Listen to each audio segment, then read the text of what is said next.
C'est un gros livre. Et les 4e d'ailleurs, j'étais inspiré à partir d'une série de prédications et de messages que j'ai donnés ici. Génération des jeunes lions. Ça, c'est un livre vraiment merveilleux. C'est parmi les livres les plus puissants. Donc, c'est un livre qu'on fait à $15. Et ça, c'est parmi les livres que beaucoup de gens aiment. On ne te trouvera pas là où on t'avait laissé. Ce livre-ci est très intéressant. Et les derniers de mes gros livres, c'est celui-ci. D'ailleurs, c'est au travers de ce livre que je suis en train de tenir tous ces jours ici à Nouka. Domine au milieu de tes ennemis. À côté de ça, j'ai encore des petits livres que j'ai fait à $10. Le premier, c'est 365 vitamines de la foi. Donc, chaque jour, il y a une vitamine, il y a une parole de foi. Et c'est intéressant. En dehors de ça, il y a encore un autre, c'est 365 énergies pour réussir. Tu as besoin des paroles de motivation chaque matin. Et tu en trouveras ça ici. Et ça, c'est le livre qui se vend le plus. Qui se vend le plus, c'est 250 vérités que tout prédicateur doit connaître. Vous savez, je prêche, j'enseigne et je forme des prédicateurs.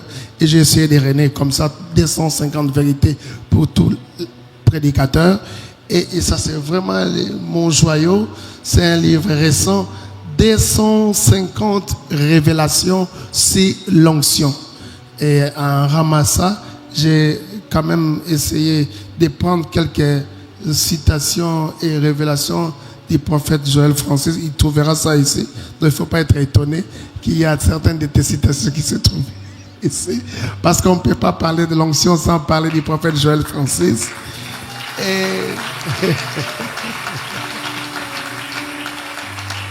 Et le dernier ici, c'est 500 paroles bouleversantes pour ne pas échouer dans les mariages. Il y a comme ça 500 paroles qu'il faut écouter. Et ce soir, je suis convaincu qu'il y aura des gens qui voudront bien avoir tous les lots. Alors si on fait la sommation, ça nous donne à peu près $155. Mais je peux le faire à $150.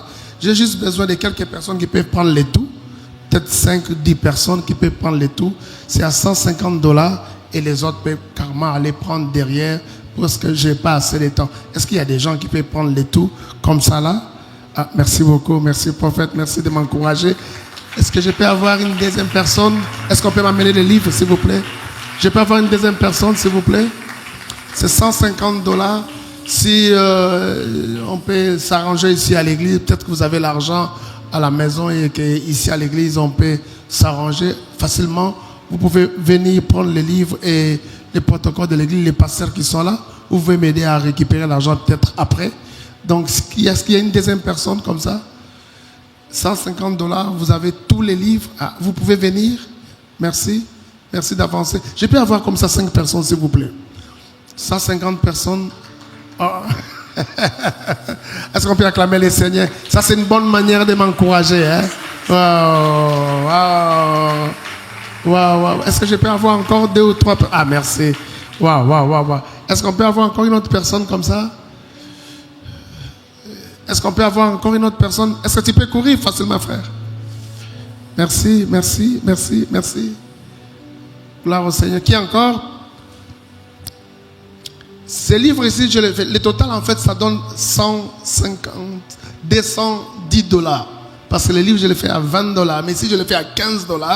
Et j'ai réduit. Ah, tu peux en avoir. Que Dieu te bénisse. Qui encore? Que Dieu te bénisse. Qui encore? Je peux avoir quelqu'un d'autre? J'ai besoin d'avoir au moins 5 personnes comme ça qui vont rester avec tous les lots et ça sera un grand souvenir dans nos cas et ça sera une très bonne chose. Qui encore? Qui encore? Qui encore?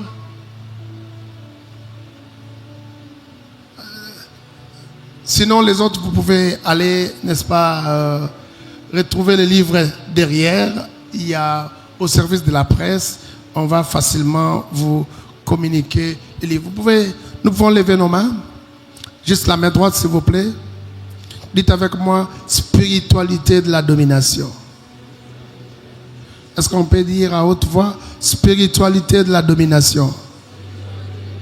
Encore spiritualité de la domination. Encore spiritualité de la domination. Enfin, spiritualité de la domination. On peut pousser des cris de joie et acclamer le Seigneur. Bravo Seigneur. Il y a quelque chose que je ne comprends pas. Il y a quelque chose que je ne comprends pas. Et je sais que le prophète Joël Francis a été vilipendé il y a plusieurs années par rapport à l'enseignement sur la spiritualité. On dirait que dans le monde chrétien, lorsqu'on parle de la spiritualité, les gens ont toujours une orientation de la spiritualité démoniaque. Donc, au fait, les sorciers, les démons, les magiciens, les diables nous a volé les concepts sur la spiritualité. Je ne comprends pas ça. Donc, dès qu'on parle de la spiritualité, pour plusieurs personnes, la spiritualité a toujours une orientation satanique, démoniaque, magique, sorcellerie. Alors que c'est nous qui sommes en Christ, qui devons parler de la spiritualité. La spiritualité démoniaque, satanique, c'est la plus petite spiritualité qui puisse exister. La spiritualité la plus haute et la plus grande d'ailleurs, c'est celle que nous avons en Christ. La Bible dit dans Colossiens au chapitre 2 au verset 10, nous avons reçu tout pleinement de lui, Christ, le chef de toute domination et de toute autorité. La haute spiritualité, c'est celle que nous avons en Christ. Celui qui est à nous est le plus grand que tous ceux qui sont dans le monde, que toutes les spiritualités qui sont dans le monde. Je ne comprends pas. Regardez même quand Jésus nous demande de chasser, il ne nous dit pas de chasser les sorciers. Il nous dit de chasser les démons. Or, les démons sont plus grands que les sorciers. Donc, si nous pouvons chasser les maîtres des sorciers, c'est que les sorciers sont dans une petite spiritualité dont nous, on ne peut même pas recevoir des ordres auprès de Jésus pour les chasser. Donnez-moi un amen bien. Donnez-moi un amen bien. C'est nous chrétiens, nous qui sommes en Christ, qui devions parler sur le domaine de la spiritualité. La spiritualité, c'est notre domaine. Donnez-moi un amen bien. Je disais que la spiritualité, c'est notre domaine. C'est nous qui sommes des experts en matière de spiritualité. C'est nous qui devrons être des spécialistes en matière de spiritualité.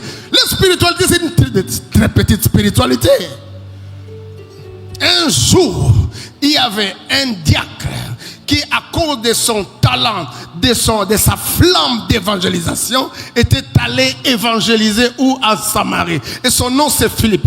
On a commencé à l'appeler évangéliste Philippe. Il a commencé, bien aimé, à accomplir des miracles à telle enseigne qu'il y avait un magicien là-bas qu'on l'appelait Simon le magicien. Était étonné de voir Simon accomplir des miracles qui n'avaient pas sa dimension. Et du coup, il est devenu disciple d'un diacre. À cause de la dimension des miracles qu'il voyait. Donnez-moi un amen bien. Nous sommes les maîtres de leurs maîtres. Donnez-moi un amen bien. Si nous n'enseignons pas sur la spiritualité, les gens seront tentés d'aller apprendre sur la spiritualité auprès des féticheurs, auprès des sorciers et auprès des magiciens. C'est la raison pour laquelle nous devons parler de la spiritualité en Christ. Parce que nous, en Christ, nous n'avons pas seulement reçu la restauration, nous n'avons pas seulement reçu le pardon du péché, nous n'avons pas seulement reçu le parler en langue. Nous avons aussi accès à la plus haute spiritualité qui puisse exister. Donnez-moi un amen bien. Donnez-moi un amen bien. Et tellement que c'est un domaine où les gens ont peur d'en parler, ont peur d'enseigner. Et nous sommes devenus ignorants par rapport au domaine de la spiritualité. Et vous savez, l'ignorance, c'est un danger. La Bible dit dans Osée chapitre 4, verset 6, mon peuple périt par leur peuple. Mon peuple à moi périt par manque de connaissances. Et c'est un verset que vous connaissez. Mais je vais aller encore très loin. Dieu dit ceci. Puisque tu as rejeté la connaissance, je te rejetterai du sacerdoce. Ça c'est grave. Donc Dieu est capable de rejeter quelqu'un qui l'a choisi simplement parce que la personne a rejeté la connaissance. Et nous avons l'impression comme si l'église actuelle a rejeté les domaines de la spiritualité. Et le fait de rejeter les domaines de la spiritualité, nous risquons voir Dieu nous rejeter aussi du sacerdoce. Le fait faiblesse qu'on remarque dans l'église actuelle, l'absence de miracles, l'absence de puissance, l'absence de gloire qu'on remarque dans l'église actuelle, parce que l'église semble avoir rejeté le domaine de la spiritualité. Et laissez-moi vous parler de quelque chose avant que je puisse évoluer, parce que je parlerai aujourd'hui. Il y a une différence entre la spiritualité et la religiosité. Beaucoup sont des religieux, mais ils n'ont aucune spiritualité. Beaucoup sont des religieux, mais ils ne sont pas des personnes ayant incarnant une certaine spiritualité. Oh, je viens à l'église, je chante à la chorale, je suis ancien, je suis protocole, je suis intercesseur, oh non, je suis à la logistique. Mais toutes ces choses-là, c'est bien, mais c'est de la religion. Avant de nous convertir, des fois on les faisait. Mais ça n'a rien à voir avec la spiritualité. Je suis sidéré, triste de voir que un sorcier qui fait 6 mois dans la sorcellerie est capable de bouffer quelqu'un qui a fréquenté l'église pendant 10 ans. Alors il y a quelque chose. Il y a quelque chose. Comment imaginer quelqu'un qui entre dans la franc-maçonnerie, qui fait 3 mois, qui fait 6 mois, qui fait 3 ans, semble être plus puissant que quelqu'un qui a fait 15 ans à l'église? Il y a un problème. Il y a un problème. Il y a un problème. Nous devons parler de la spiritualité à l'église. Je disais que nous devons parler de la spiritualité à l'église. Je disais que nous devons parler de la spiritualité à l'église. Je disais que nous devons parler de la spiritualité à l'église. Je disais que nous devons parler de la spiritualité à l'église. Ce n'est pas parce qu'il y a une spiritualité démoniaque que nous ne parlerons pas de la spiritualité en Christ. Ce n'est pas parce qu'il y a une spiritualité magique que nous ne parlerons pas de la spiritualité à l'église. Ce n'est pas parce qu'il y a une spiritualité sorcellerie que nous ne parlerons pas de la spiritualité à l'église. Le Dieu que nous prions est esprit. Il lui-même a dit dans Jean 4 au verset 23 à 24, il faut que Dieu soit adoré en esprit et en vérité. Pourquoi? Parce que Dieu est esprit. Et il faut que ceux qui l'adorent en esprit et en vérité. C'est-à-dire que si ce n'est pas en esprit, c'est que ce n'est pas la vérité. Si ce n'est pas en esprit, c'est que ce n'est pas la vérité. Alléluia. J'aimerais dire à une personne, l'heure est arrivée où tu dois augmenter ta dose de spiritualité. Tu dois augmenter ta puissance de spiritualité. Bien-aimé, tu n'as pas le même niveau qu'un sorcier. Tu n'as pas le même niveau qu'un magicien. Tu n'as pas le même niveau qu'un Jésus-Christien. Toi, tu es dans la haute spiritualité. Donne-moi un amen bien.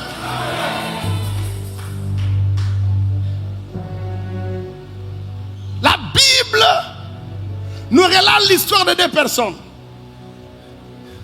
Il s'agit d'une femme dont on ne nous donne pas le nom. La seule chose qu'on nous présente de cette femme, c'est la femme à la perte de sang. Cette femme, à cause de sa maladie, n'avait pas l'habitude de fréquenter la synagogue, même pas le temple. Mais cette femme avait des prédispositions de la spiritualité. Comment vous les reconnaissez? Oui, je reconnais ça parce que quand la Bible parle qu'elle était allée auprès de plusieurs médecins, et à l'époque, quand on parle de médecins, on parle la plupart des cas de médecins grecs qui étaient des médecins liés à la spiritualité. C'est des médecins spirituels. Et le fait que cette femme ait approché des médecins qui travaillaient avec des esprits, cette femme avait comme une certaine sensibilité dans le domaine de la spiritualité. Mais à côté, il y a un Jairus, on dit de lui qu'il est chef de la synagogue, homme de la loi, un religieux. Mais vous allez vous rendre compte qu'en termes de rapidité des miracles, en termes de sensibilité, en termes d'obtention des résultats, cette femme a obtenu les résultats plus que Jairus. Je ne sais pas si vous voyez ça. La personne qui est abordée premièrement, Jésus, ce n'était pas la femme, c'était Jairus. Mais écoute la prière de Jairus. Ma fille est à l'extrémité. Va prier pour elle, pour qu'elle soit guérie. Mais cette femme femme à la perte de sang, malgré qu'elle était faible, parce que 12 ans d'hémorragie, ce n'était pas chose facile. Elle n'avait pas besoin du déplacement de Jésus. La femme s'est simplement dit ceci: Jésus tel qu'il est là, si je suis capable simplement de toucher le bord de son vêtement, je serai guéri. Parce que par rapport à la femme, elle était informée que tout celui qui est oint a la capacité aussi de oindre ses vêtements.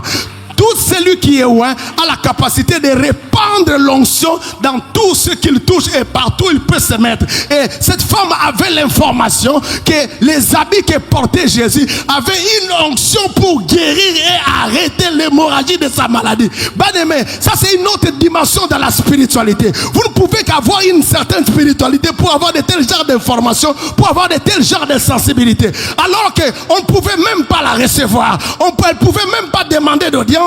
La Bible dit, en elle-même, elle s'est dit, en elle-même, pendant que Jairus attendait à ce que quelqu'un d'autre programme le miracle pour lui, cette femme elle-même a programmé le miracle pour elle.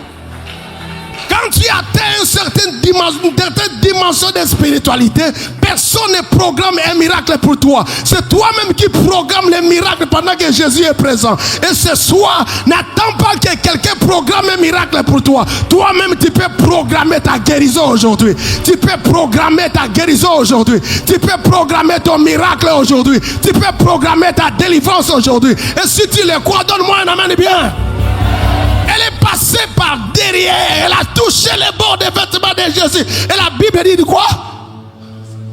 Que la perte de sang s'arrêta. Cette femme était spirituelle. Cette femme avait des prédispositions spirituelles. Laissez-moi vous dire quelque chose. En termes de spiritualité, ce n'est pas juste la présence de Jésus qui importe.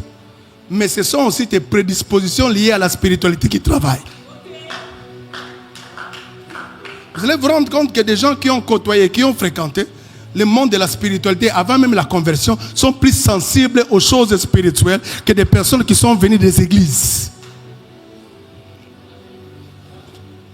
Vous voyez Dieu dire à Abraham: prends ton fils, va le tuer sur la montagne de Moria. Vous n'êtes pas étonné? C'est le seul fils promis, seul fils de la promesse qu'Abraham avait. Abraham sort de la maison sans même informer à sa femme. Pourquoi cette rapidité? 3 jours après, Abraham était déjà sur la montagne. Pourquoi cette rapidité? Parce que déjà Abraham, quand il était avec son père Terach, son père était un prêtre, n'est-ce pas, spirituel. Ils avaient l'habitude de faire quoi? De sacrifier les hommes. Cette prédisposition liée à la spiritualité a fait que Dieu savait que s'il parle à Abraham, il y aura une rapidité en matière d'exécution. Pourquoi certaines personnes, même quand il y a l'onction, vous ne les sentez pas bouger? Parce qu'ils n'ont aucune onction, ils sont des lobates en matière de spiritualité. Ils n'ont aucune onction en matière de spiritualité. C'est comme ça que vous remarquerez que certains d'entre nous qui ont été dans la magie, qui ont été dans la sorcellerie, lorsqu'ils se convertissent, ils sont plus sensibles aux choses spirituelles que certaines personnes qui viennent des églises protestantes. Un des plus grands ennemis de la spiritualité, c'est la religion. C'est un des plus grands ennemis de la spiritualité, c'est la religion. Les gens qui viennent des églises conservatrices, des églises protestantes, ce sont des gens qui aujourd'hui ont des difficultés. Ils ont des problèmes de sensibilité quant aux choses liées à la spiritualité. La femme apprend que l'enfant que Jésus, la fille que Jésus doit guérir à l'âge de 12 ans. Et du coup, elle comprend qu'elle aussi, sa maladie a fait 12 ans. Elle apprend à faire des liaisons. C'est que l'onction que Jésus porte aussi le nombre de 12. Donc si je peux simplement toucher le bord de ce vêtement, l'onction qui est dans son corps, qui est répandue au travers de son vêtement, aura arrêté l'hémorragie que je suis en train de subir. Et ce qu'elle avait dit, c'est ce qui a programmé son miracle. Donnez-moi un amen bien. Donnez-moi un amen bien. Mais remarquez le schéma de Jairus. Il fallait que Jésus se déplace, qu'il arrive jusqu'à la maison et qu'il puisse guérir sa fille. La femme n'avait pas besoin de ça. Parce que dans la spiritualité, on n'a pas besoin de la distance. Dans la spiritualité, on n'a pas besoin de la distance. La notion de la distance, ça importe peu. Même de loin, quelque chose peut se passer. Même au travers des habits, quelque chose peut se passer. Même au travers d'une salutation, quelque chose peut se passer. Le fait seulement de s'asseoir sur une chaise où un homme ouin était assis, il y a quelque chose qui peut se passer. Mais qu'est-ce qui fait qu'on a perdu tout ça? Qu'est-ce qui fait qu'on a perdu tout ça? Des fois, on se pose la question, où se trouve l'onction? L'onction est là, mais l'onction a besoin de gens qui ont une certaine sensibilité spirituelle pour s'exploser. Est-ce que vous pensez qu'autour de Jésus, il n'y avait que cette femme qui avait un problème? Il n'y avait pas que cette femme. Plusieurs personnes avaient aussi des problèmes. Mais pourquoi ils n'ont pas pu bénéficier des miracles? Parce que les hommes, ils n'avaient pas la spiritualité. Les hommes n'avaient pas la spiritualité. Ces personnes n'avaient pas la spiritualité, n'étaient pas sensibles aux choses liées à la spiritualité. La spiritualité n'a rien à voir avec la religiosité. Tu resteras religieux et tu seras religieux. Il faut que tu commences à sortir de la religion et commencer maintenant à travailler sur l'aspect de la spiritualité pour vivre les miracles. Je peux encore aller très loin. Il faut toujours faire la différence entre la spiritualité et la sainteté. Il y a beaucoup de gens qui sont saints mais qui n'ont aucune spiritualité. Oui, ils ont la crainte de Dieu et ils respectent les commandements de Dieu. J'aime la crainte de Dieu, c'est le commencement de la sagesse. Mais au-delà de la crainte de Dieu, il faut ajouter la spiritualité. Vous allez vous rendre compte, parmi les trois patriarches, Abraham, Isaac et Jacob, il n'y a que deux qui étaient vraiment d'une spiritualité élevée. C'était Abraham et Jacob. Mais celui qui était moins spirituel que les trois, c'était Isaac. Mais il était un patriarche qui avait une sainteté inégalable. C'est le seul patriarche qui est avec une seule femme. Et c'est le seul patriarche qu'on ne pouvait pas reprocher. Mais les autres là, qui avaient plusieurs femmes, dont leur vie était une vie qu'on pouvait, n'est-ce pas, commenter, mais c'était des patriarches qui, au travers de leur vie, ont rencontré des anges, ont posé des actes prophétiques, et c'est au travers d'eux que Israël a été bâti. Dieu a commencé par Abraham et il a sauté Isaac. Il est allé par Jacob. Même Israël qu'on parle là, c'est Jacob. Israël, c'est qui? C'est Jacob. Je sais que tu crains Dieu, mais je te parle de la spiritualité. Je sais que tu respectes les commandements de Dieu, mais je te parle de la spiritualité. Je sais que tu as vraiment la sainteté, mais je te parle de la spiritualité. Au-delà de la crainte de Dieu, augmente la spiritualité. Dans les 30 ans de Jésus-Christ, Jésus craignait Dieu. On n'a jamais entendu que Jésus, que Dieu te bénisse mon frère, on n'a jamais entendu que Jésus était avec une copine, tout ça. Mais ça ne lui a pas permis de commencer le ministère. Il fallait attendre jusqu'à ce que l'Esprit de Dieu se transforme en termes de colombe et que Dieu parle au-dessus de ceux qui soient remplis du Saint-Esprit pour commencer le ministère. Il faut faire la part des choses entre la sainteté et la spiritualité. Donnez-moi un amen bien. Il faut faire la différence entre la spiritualité et les postes à l'église. Il y a des gens qui ont des postes à l'église, mais ils n'ont aucune spiritualité. Et ce sont des gens de personnes là qui exercent comme un frein à tout phénomène de la spiritualité au niveau de l'église. Tu peux avoir 10 ans à l'église, 15 ans à l'église, tu as des responsabilités au niveau de l'église. Mais au-delà de ça, il faut augmenter un peu de la spiritualité. Il faut travailler un peu de la spiritualité. Donnez-moi un amen bien. Donnez-moi un amen bien. Oh, oh. La personne qui a amené Pierre, Jean, Jacques auprès de Jésus, c'est André. J'ai dit Jean, Jacques, Pierre. La personne qui les a amenés à Jésus, c'est André. Mais remarquez très bien, André avait un problème de spiritualité. André avait un problème sévère de spiritualité. C'est comme ça, même pendant que Jésus était encore là, présent, vivant sur la terre, on ne sentait pas André. Et même après la résurrection de Jésus, lorsqu'ils ont commencé l'église, dites-moi, est-ce que dans les actes des apôtres, vous sentez André? Non. Et je me pose la personne qui les a amenés à Christ, c'était André. Mais pourquoi André ne nous a même pas laissé une épître? Ne fût-ce que nous rencontrer comment il a amené les autres à Christ. Parce que c'est un problème de la spiritualité.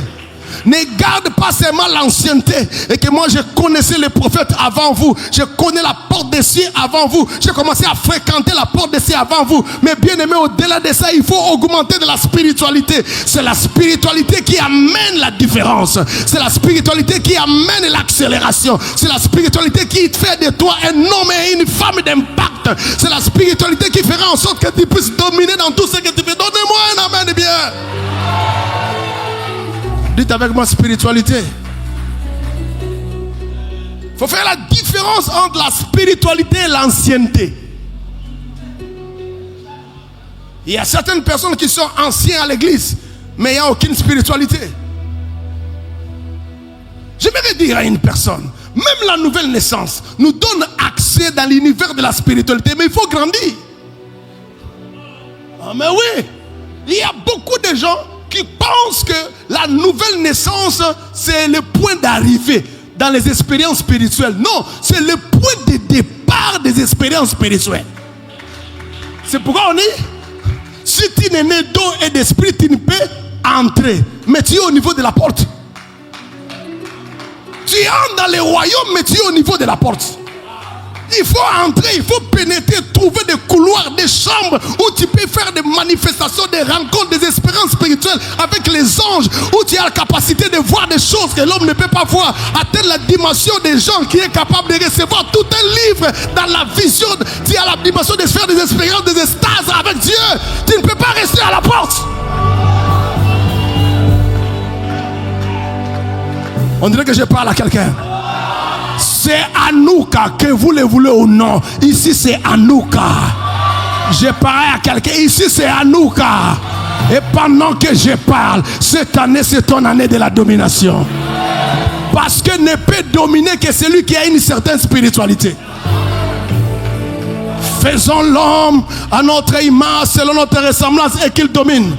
Dieu, quand il a créé l'homme, il a fait de lui un maître spirituel. Adam n'était pas un homme normal comme vous et moi. Demandez aux lions, ils vous diront. Demandez aux léopards, ils vous diront. Demandez aux tigres, ils vous diront. Pourquoi est-ce qu'on ne les appelait pas animaux sauvages dans les jardins d'Éden? Parce que malgré toutes les capacités de la sauvagerie qu'ils avaient, quand ils voyaient Adam un maître spirituel. Adam était tout un quartier de la haute spiritualité sur la terre.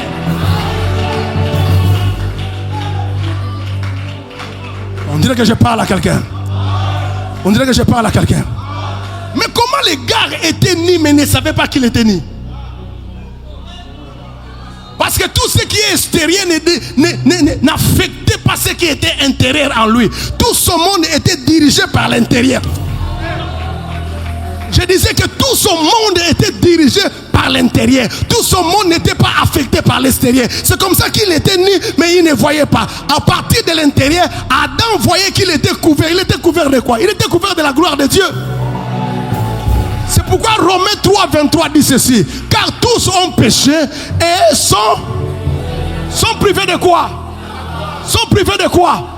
Donc avant le péché, ils avaient accès à la gloire. Donc le premier habit d'Adam et Ève était la gloire de Dieu.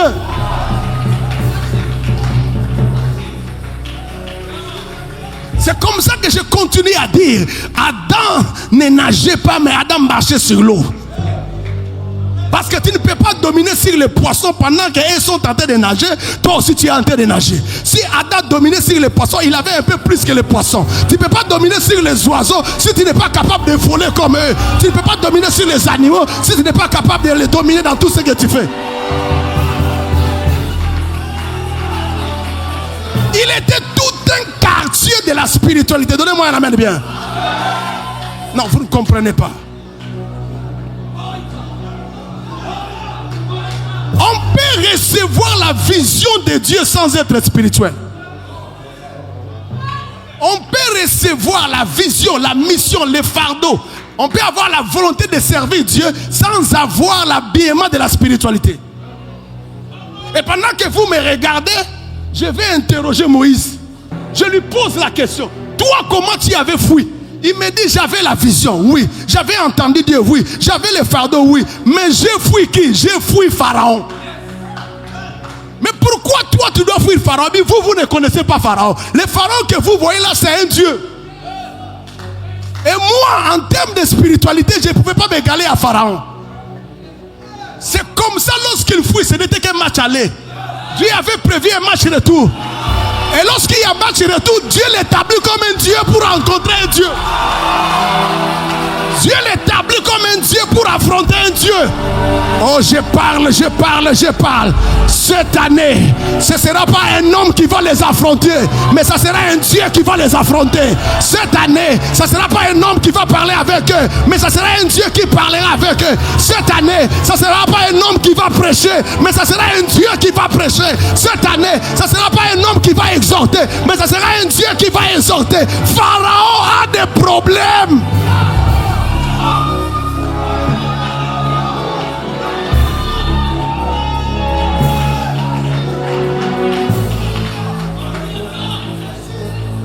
Ce qui m'étonne, c'est que quand Dieu rencontre Moïse, les gars ne savent pas parler. Mais malgré qu'il ne savait pas parler, mais Dieu lui avait donné quoi? Un bâton. En réalité, c'est le bâton qu'il avait, mais Dieu a fait quoi? Dieu a simplement divinisé les bâtons. Des fois, Dieu gardera la chose qu'il a, que tu as, mais il va simplement diviniser la chose. C'est la raison pour laquelle les répercussions et les conséquences et les effets que va mener à la chose, ça va te dépasser parce que Dieu a divinisé la chose. J'ai pris que Dieu divinise ta langue. J'ai pris que Dieu divinise tes mains. J'ai pris que Dieu divinise cette église. J'ai pris que la porte des cieux soit une église divinisée. La nouka de cette année, c'est une nouka de la divination.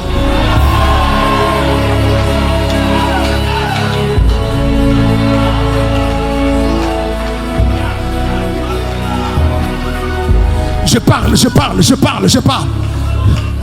Il tient un bâton, mais il doit affronter un Dieu qui s'appelle Pharaon. Dieu lui dit, jette le bâton. Parce que dans la spiritualité, tu dois avoir accès à des expériences spirituelles pour te guiser en matière de la spiritualité. Pourquoi certaines personnes abandonnent? Pourquoi personne abandonne? Pourquoi certaines personnes abdiquent? Pourquoi certaines personnes se plient? Parce qu'ils n'ont pas fait des expériences spirituelles. Ils n'ont pas eu des expériences de visite spirituelle. Jette les bâtons. Dès qu'ils jettent les bâtons, ça se transforme quoi? En serpent. Et le serpent était le totem de Pharaon. Et Dieu lui dit, prends le serpent par derrière. Parce qu'il ne faut pas prendre par le devant. Le devant, c'est la tête. Le derrière, c'est la queue. Toi, il faut prendre seulement la queue. Parce que Dieu a prévu quelqu'un qui doit prendre la tête du serpent. Je dis que Dieu a prévu quelqu'un qui doit prendre la tête du serpent par la tête. Et cette personne, on l'appelle la postérité de la femme. Et moi, je l'appelle Jésus-Christ de Nazareth. Et moi, je l'appelle le lion de la tribu de Juda. Et moi, je l'appelle la rose de Saron. Et moi, je l'appelle le ressuscité du troisième jour. Et moi, je l'appelle le premier d'entre les morts. Jésus. Oh mon Dieu. Oh, je sens l'onction ce soir. C'est une soirée de la spiritualité. Ah, je suis en train de rêver. Chaque personne ici est en train de suivre la prédication. Mais il est suspendu en l'air. Et c'est quelque chose qui va se passer ici. Dès qu'il touche par la queue, le serpent redevient bâton. Ça veut dire quoi? Tout Pharaon était dans son bâton. Donc tu vois Moïse marcher, mais il a Pharaon dans son bâton. Il y a certaines personnes, tu les vois en train de marcher, il faut faire très attention.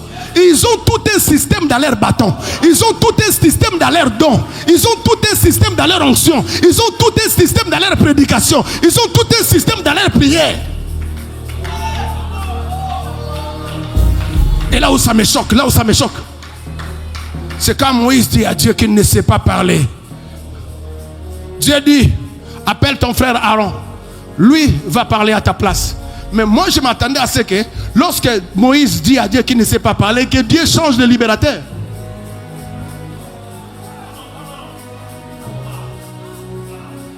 Comme Moïse ne sait pas parler, et comme Aaron sait parler, donc Aaron a des qualités, Aaron a des dons, Aaron a l'image, Aaron a l'estémail, Aaron sait bien parler, Aaron sait bien s'habiller, Aaron a des relations. Je m'attendais à ce que Dieu fasse d'Aaron le libérateur.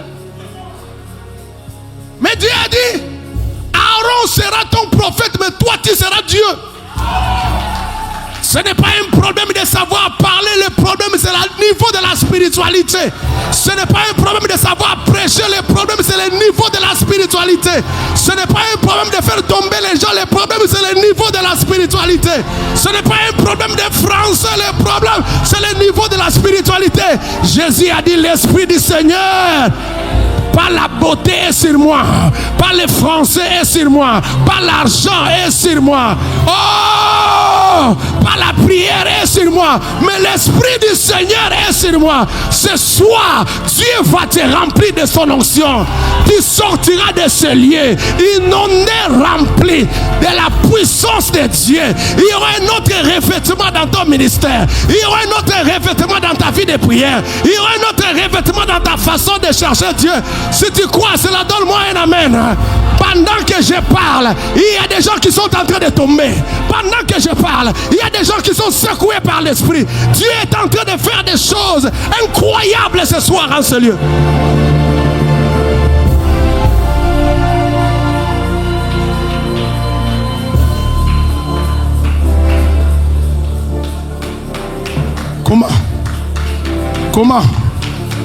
Comment un fouillard peut devenir un libérateur? Comment un exilé peut devenir un sauveur? Comment un échec peut devenir un homme qui écrit les 5 premiers livres de la Bible, en étant capable même d'écrire les livres à une époque où lui-même n'était pas né? Parce que Moïse est né dans le livre d'Exode. Et je me pose la question, comment il a écrit Genèse? Comment quelqu'un est même capable d'écrire sur les circonstances de sa mort? Comment quelqu'un lui-même peut écrire sur les circonstances de sa mort? Comment? Ça s'est passé un jour, alors qu'il était berger. Il voit un buisson en train de brûler, mais le buisson ne se consumait pas. En train de brûler, mais le buisson ne se consumait pas. Qu'est-ce qui l'a poussé? C'est le buisson, les caractéristiques de ce buisson-là, qui brûlait, mais il ne se consumait pas. Et Dieu m'a dit, ce buisson, c'est toi. Ce buisson, c'est toi. On va te brûler, mais tu ne vas jamais te consumer.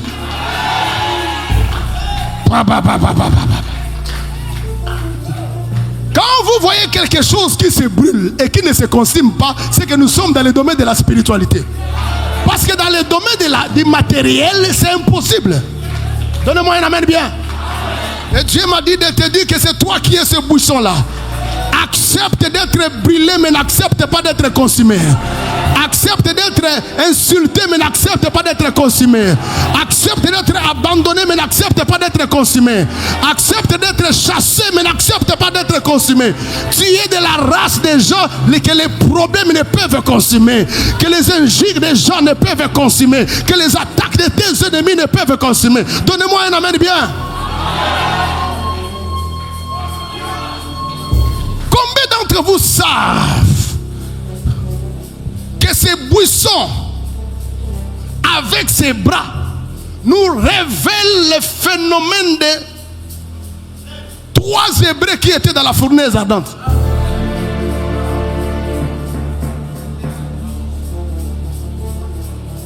Combien d'entre vous savent que ce que vous voyez dans Daniel, Moïse l'avait déjà vu dans Exode?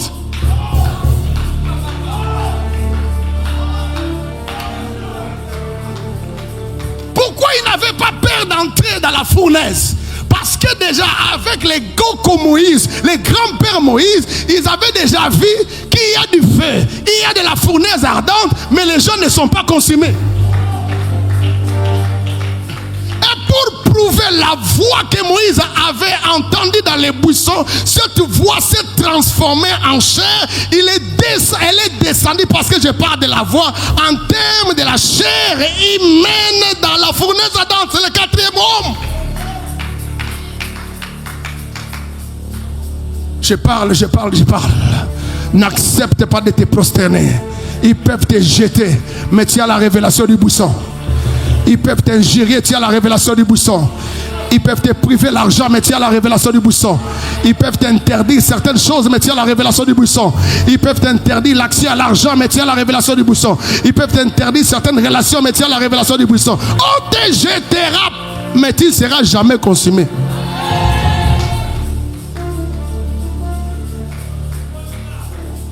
Et lorsque tu portes Dieu en toi, tu portes Jésus en toi, tu portes tout un système de la spiritualité.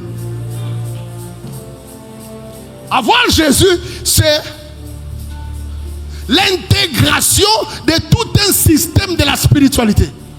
Tu as le buisson ardent en toi qui brûle et qui ne se consume pas, dont les yeux des gens sont obligés de tourner les regards. Moïse était en train de passer, mais quand il a vu le buisson, il a tourné les regards. Bien-aimé, partout où tu passeras, les gens seront obligés de te regarder.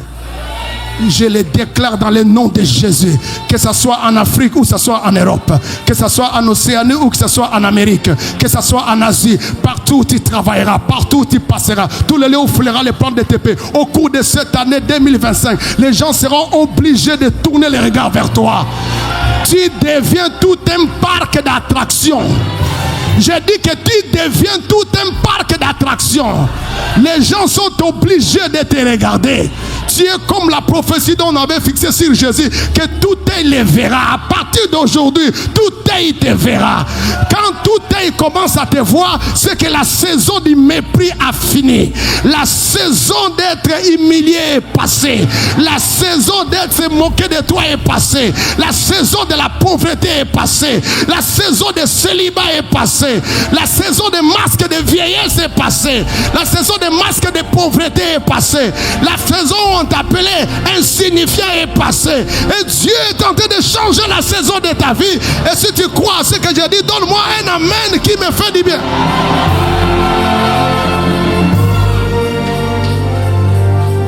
Tu es Pharaon.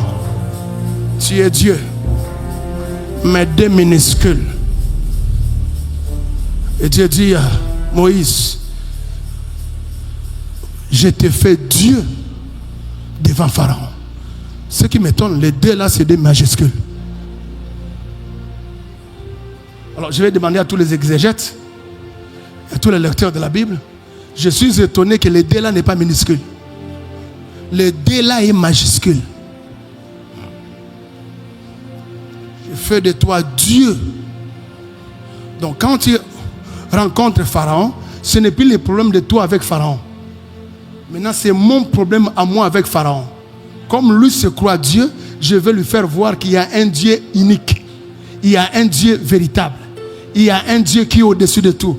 Donc, je prends toutes mes capacités, toutes mes valeurs, toutes mes qualités. Je l'investis maintenant auprès de toi, afin que tu rencontres tous les petits dieux là et que tu les fasses connaître qu'il y a un Dieu qui est au-dessus de tout. Et tu sors ce soir avec cette onction. Tu sors ce soir avec ce mandat. Je disais que tu sors ce soir avec cette onction. Je disais que...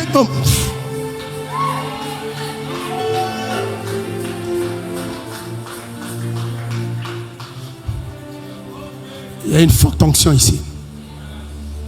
Il y a une forte onction ici.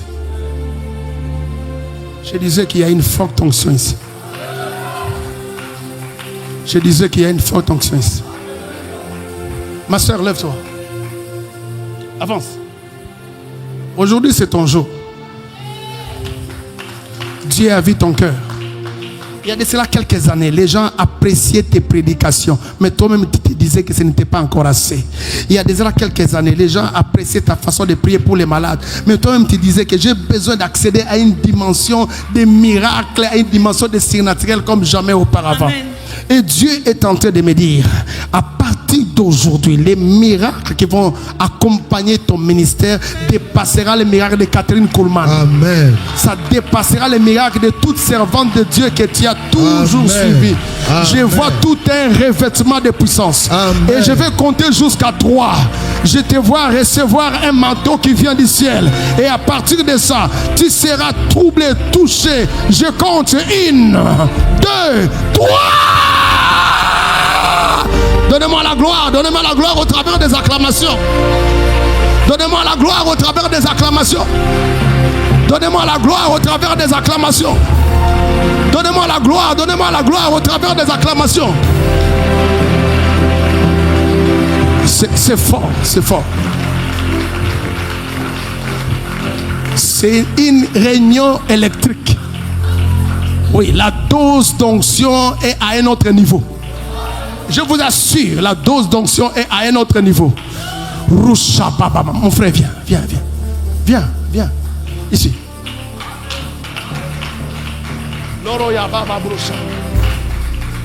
Il y a de cela quelques temps, tu étais dans ta chambre en train de prier et tu avais une visitation et toi-même tu t'en doutais. Est-ce que c'est Dieu qui m'a visité? Mais c'était une expérience extraordinaire dans ta vie. Et Dieu me dit que c'est lui qui t'avait visité ce jour-là. Et c'est lui qui t'avait parlé ce jour-là. Mais sauf que tu n'intègres pas ça. Tu n'es pas conscient de cette visitation. Et c'est Dieu qui a voulu que tu viennes ici pour que je puisse te le rappeler. Parce que prendre conscience de cette visitation, c'est le changement de la dimension de ton ministère. Changement de la dimension de ton ministère. Je te vois en train de prier pour des gens et ces gens-là sont guéris à distance. Ces gens-là sont délivrés à distance. Ces gens-là sont guéris à distance. Ces gens-là sont délivrés à distance. Et je vois pendant que je parle le même manteau que j'avais vu auprès de la sœur descendre sur toi. Et je compte jusqu'à 3. Cette puissance va aller de la tête aux pieds. Je compte 1, 2, 3. 1, 2, 3. Donnez-moi les acclamations. Oh shit.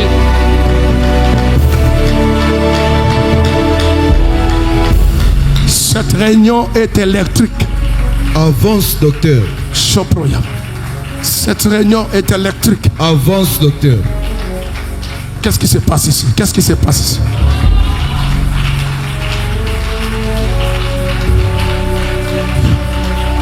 Qu'est-ce qui se passe ici? Qu'est-ce qui se passe ici? Laissez-moi terminer mon message. Laissez-moi terminer mon message. Je vais parler de Joseph.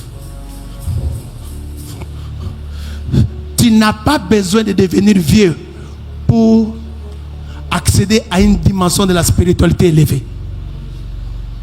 Joseph a commencé dans les expériences de la spiritualité. Il avait l'âge de 17 ans. Il n'était pas l'aîné. Il n'était pas Ribin. Il n'était pas Siméon. Il n'était pas Lévi. Il n'était pas Judas. Mais c'est à lui que Dieu a donné l'accès aux rêves. L'accès aux rêves. Et les rêves ainsi que les songes sont des fenêtres dans le domaine de la spiritualité. Et vous allez vous rendre compte que Joseph était le fils que son père aimait beaucoup. Quand dans ton cœur, tu as l'ADN d'atteindre une dimension de la spiritualité élevée, Dieu fera en sorte que tu puisses avoir un amour élevé pour ton père spirituel. Parce que ton pasteur n'est pas simplement qu'un prédicateur, c'est aussi ton maître spirituel. Arrêtez de concevoir vos pasteurs comme des simples conseillers, comme des simples prédicateurs. Ils sont aussi des maîtres spirituels. Et Jacob était un maître spirituel. Qu'est-ce que Joseph a vu? Joseph a vu des gerbes. Et ces gerbes-là, pendant que toutes ces gerbes-là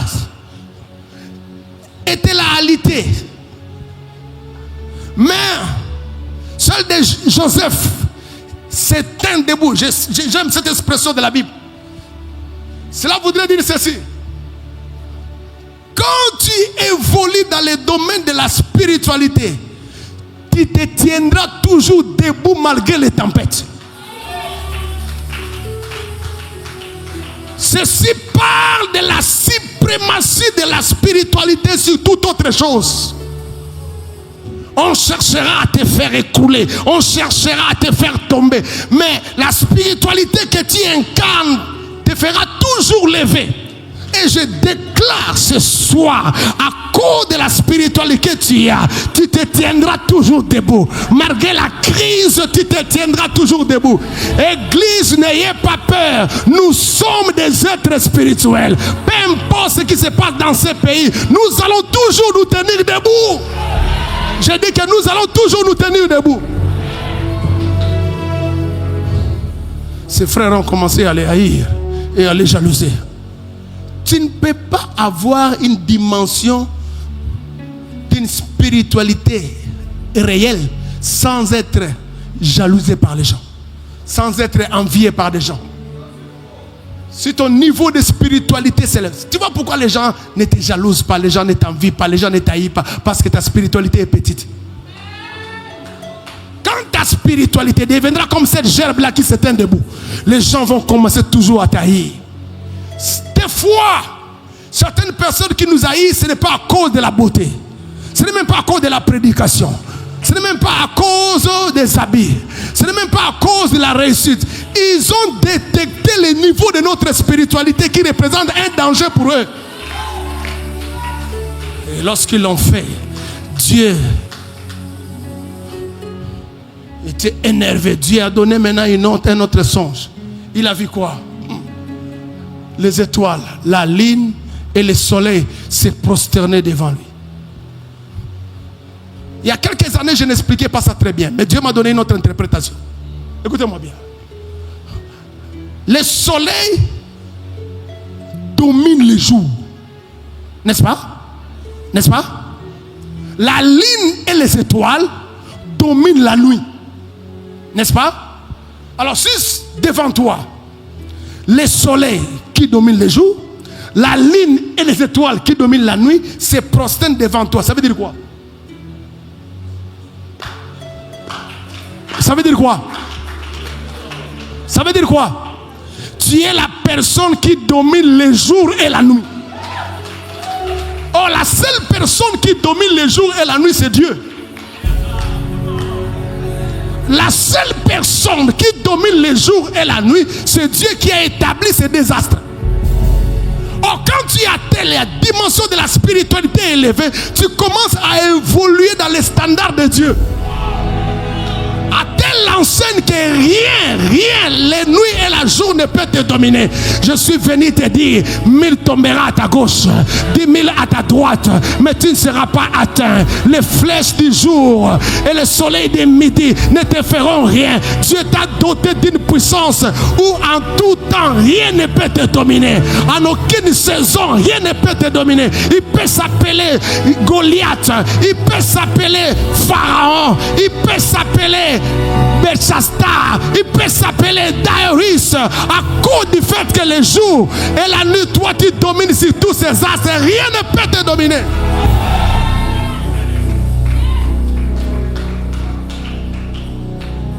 Et tu comprendras ça. On les vend en Égypte, mais on ne les vend pas chez n'importe qui. On les vend chez qui? On les vend chez qui? Chez Potiphar. Potiphar était qui? L'intendant de Pharaon. Vous devez savoir, Pharaon n'est pas simplement un titre. Pharaon, c'est aussi une divinité. Et ne peut travailler avec Pharaon que c'est quelqu'un qui a une certaine spiritualité. Pharaon ne peut pas te soumettre, il ne peut pas te demander de gérer ces histoires si tu n'as pas une certaine spiritualité. Donc, Potiphar avait aussi une certaine spiritualité. C'est la raison pour laquelle, dès que Potiphar voit Joseph, il ne voit pas en Joseph un hébreu, il ne voit pas en Joseph un esclave, il ne voit pas en Joseph un jeune homme, mais il voit en Joseph un partenaire de la spiritualité.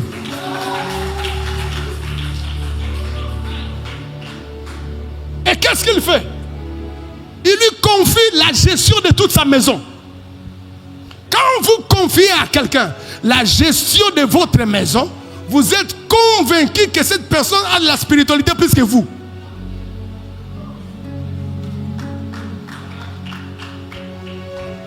Tu ne comprends pas. Vous allez me poser la question. Pourquoi la femme de Potiphar voulait coucher avec Joseph? Certains me diront c'est parce que Joseph était beau. Non.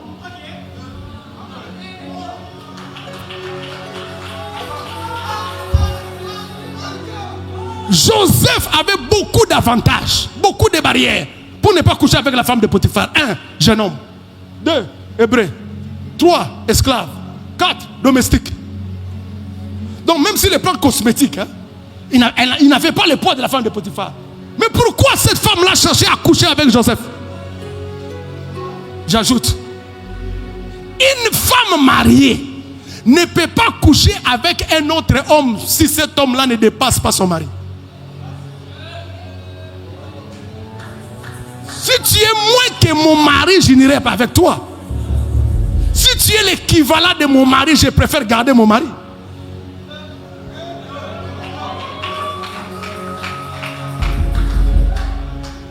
Donc si je vais avec toi, c'est parce que j'ai détecté que dans la spiritualité, tu dépasses mon mari. Non, tu ne comprends pas.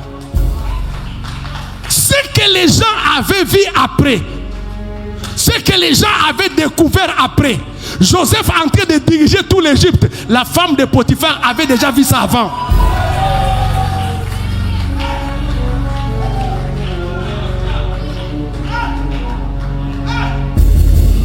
Tout l'Égypte était étonné de voir comment Pharaon, un grand roi, un grand monarque, quelqu'un qui est le maître des esprits, confiait la gestion de tout l'Égypte à un jeune homme esclave, hébreu, prisonnier, avec des faits aggravants qui l'ont amené en prison. Les gens étaient étonnés, mais la femme de Potiphar n'était pas étonnée.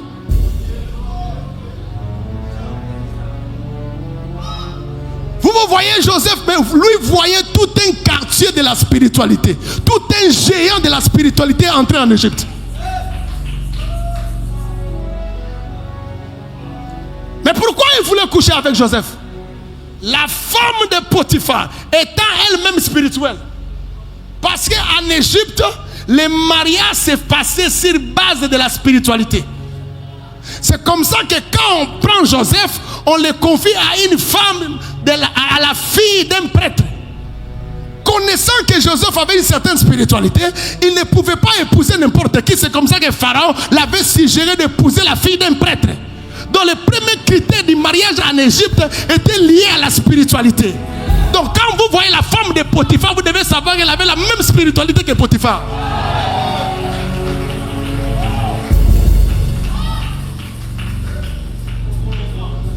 Mais comme souvent les femmes sont plus spirituelles que les hommes, parce qu'il y a beaucoup plus de sorcières que de sorciers.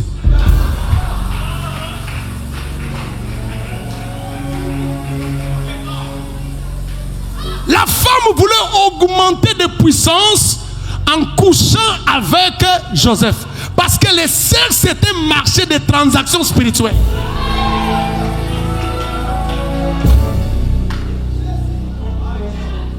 Donc c'était pas simplement pour des motivations sexuelles, mais c'était plus pour des motivations spirituelles.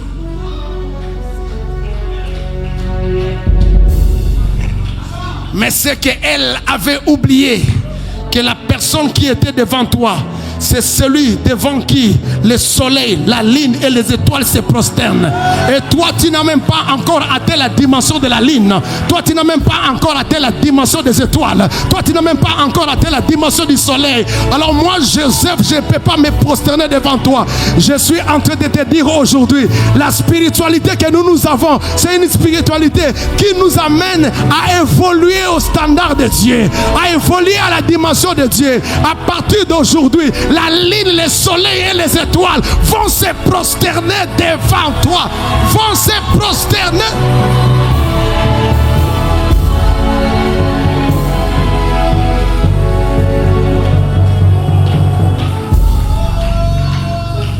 Dites-moi, l'erreur de la femme de Potiphar,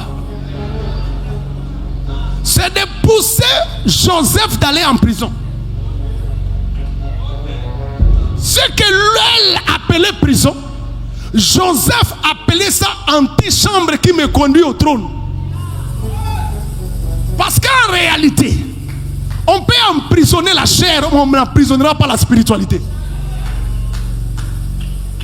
On peut emprisonner la chair, on peut emprisonner tes biens, on peut emprisonner tes finances, mais on ne sera pas emprisonné ta spiritualité. Ce que les gens appellent prison, pour toi c'est un antichambre qui t'amène vers le trône. C'est comme ça lorsqu'il arrive en prison, lui qui était un simple les receveurs de songes et devenir un interprète de songes. La spiritualité a augmenté. Toute souffrance dans ta vie augmentera ta spiritualité. Toute agression dans ta vie augmentera la spiritualité. Toute injustice dans ta vie augmentera ta spiritualité. Tout abandon dans ta vie augmentera la spiritualité. Lorsque tu me donnes un amen, je vois comment tes cheveux commencent à repousser. Je vois comment tes cheveux commencent à repousser. Tu sortiras de ce soir enragé.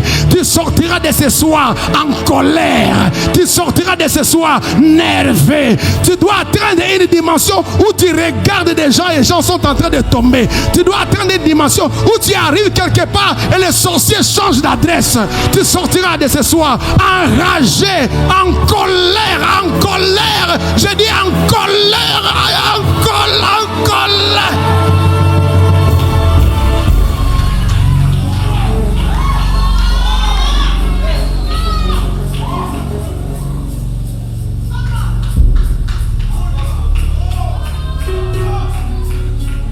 Pharaon a dit, j'ai besoin de lui. Parce que les chansons ont dit, pendant que tes astrologues ici ne parviennent pas à interpréter, je connais un homme, prisonnier qu'il est, hébreu, jeune, mais en termes de spiritualité, il dépasse les astrologues qui sont là. Dépasse-moi en habillement, je peux concéder. Dépasse-moi en termes de voyage, je peux concéder. Dépasse-moi en bijoux, je peux concéder. Dépasse-moi en français, je peux concéder. Oui, mais pas en termes de spiritualité. Je dis pas en termes de spiritualité. Les bijoux, il faut les acheter. Les habits, tu peux les acheter. Les voyages, il faut les visas. Il faut les billets. Mais la spiritualité, c'est ma foi et ma soif, ma passion qui va m'amener dans une sorte de spiritualité que vous ne pouvez pas imaginer. Jésus a dit, si quelqu'un a soif, qu'il vienne à moi. Des fleuves, je ne te parle pas des rivières. Des fleuves, je ne te parle pas juste des ruisseaux. Je dis des fleuves d'eau vive couleront des sources. Ce soir d'aujourd'hui, tu es rempli de puissance. Tu es rempli de puissance. Regarde-toi bien, je te dis que tu es rempli de puissance. Tu es inondé de puissance. Tu parleras et les gens tomberont. Tu chanteras et les gens tomberont. Tu imposeras des mains et même les cancers vont disparaître. Tu imposeras les mains et même les maladies vont disparaître. Ce soir, c'est une soirée de revêtement de puissance. C'est comme ça que Jésus a dit à des disciples, attendez jusqu'à ce que vous serez revêtus de la puissance.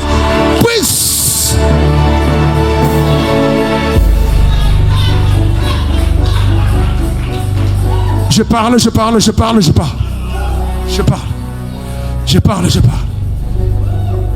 Ah mon Dieu, le temps passe. Il arrive auprès de Pharaon. Moi, c'est la chose qui me dépasse. Pharaon dit, trouverons-nous un homme comme celui-ci, ayant en lui l'Esprit de Dieu? Il interprète les songes. Maintenant, il faut embaucher quelqu'un. Et ce qui m'étonne, c'est le critère d'embauche. En réalité, il faut quelqu'un qui a fait l'économie pour gérer les années de vaches grasses et les années de vaches maigres. En réalité, il faut quelqu'un qui a fait la planification. Et devant de tels genres de crises, parce que c'est vraiment une situation de crise, il faut un autochtone. Du coup, Pharaon change les critères. Les critères d'embauche changent. Les critères d'embauche changent. Pharaon parle de la spiritualité comme le premier critère et le seul critère.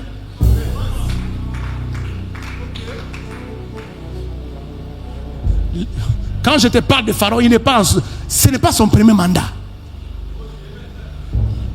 Ce n'est pas l'enfant de Pharaon, ce n'est même pas le secrétaire de Pharaon, c'est Pharaon lui-même. Il n'est pas dans son premier mandat. Un seul critère, la spiritualité. On nous avait trompés en nous disant que ce qui était important, c'est les études. On nous avait trompés en nous disant que ce qui était important, c'est la beauté. On nous avait trompés en nous disant que ce qui était important, c'est l'Europe, c'est les États-Unis, c'est l'Amérique. On nous avait trompés en nous disant que ce qui était important, c'est la valeur et la qualité de la famille. Les premiers critères importants pour dominer, pour réussir, pour régner, c'est la spiritualité. C'est la spiritualité. C'est la spiritualité. Il dit, je t'établis aujourd'hui. Certaines personnes parlent de premier ministre. À l'époque, en Égypte, il n'y avait pas de premier ministre. Les postes de premier ministre, c'est à peine qu'on en parle. À l'époque de Pharaon, il n'y avait pas de premier ministre. Je t'établis vice-pharaon.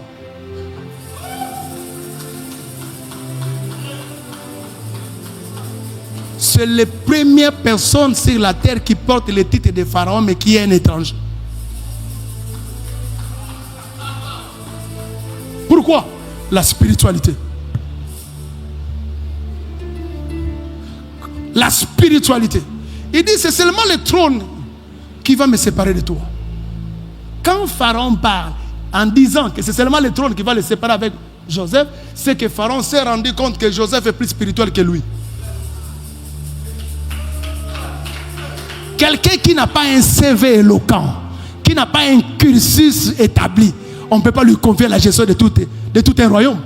Et à l'époque, l'Égypte, c'est comme les États-Unis. C'est la première puissance mondiale. Mais on confie ça à un jeune de 30 ans. À cause de quoi? La spiritualité. Il dit, tu dirigeras, tu commanderas tout l'Égypte. Il dit, tout l'Égypte obéira. Ça, c'est la phrase qui m'a touché. Tout l'Égypte obéira à tes ordres. Sans CV, sans cursus, sans expérience. Son expérience, c'est seulement la spiritualité. Son CV, c'est seulement la spiritualité. Église de Dieu, le temps est arrivé où nous devons reprendre les rênes de la spiritualité. Au travers de cet anneau, quand on nous parle de la prééminence, on doit travailler et nous établir sur la prééminence dans la spiritualité. Jésus n'a pas gagné parce qu'il était beau. Jésus n'a pas gagné parce qu'il était Dieu. Jésus n'a pas gagné parce qu'il avait des habits. Jésus a gagné parce qu'il avait la haute spiritualité. C'est la haute spiritualité. Qui a la photo de Jésus? Qui a la photo de Jésus? Même les gars là qui tournent le film de Jésus, ce n'est pas Jésus. Et Dieu n'a pas voulu qu'on puisse avoir une de ces photos pour qu'on ne puisse pas se disqualifier si on ne serait pas beau comme lui. Parce que les critères n'est même pas la beauté. Les critères, c'est la spiritualité. Donnez-moi un amen bien. Mes amis, je ne sais même pas continuer. Je vois la fumée sur vos têtes. Levez-vous s'il vous plaît. Je ne sais même pas continuer. Je vois la fumée sur vos têtes. Et je vois des anges qui sont en train de voler et en train de déposer quelque chose sur la tête. Ils sont en train de faire brûler la fumée sur vos têtes. Réalisez. Vous verrez qu'il y a de la fumée. Il y a de la fumée. Il y a de la fumée. Levez la main s'il vous plaît. Levez la main. Il y a une portion de gloire pour tout un chacun d'entre nous. Il y a une portion de puissance pour tout un chacun d'entre nous. Et Dieu me dit d'appeler son serviteur le père de la maison, le prophète Joël Francis Tatou. Il doit ramener l'église, engendrer l'église dans une haute spiritualité. Et je vais respecter l'instruction que m'a donné le Saint-Esprit. L'ange de l'église, je te demande de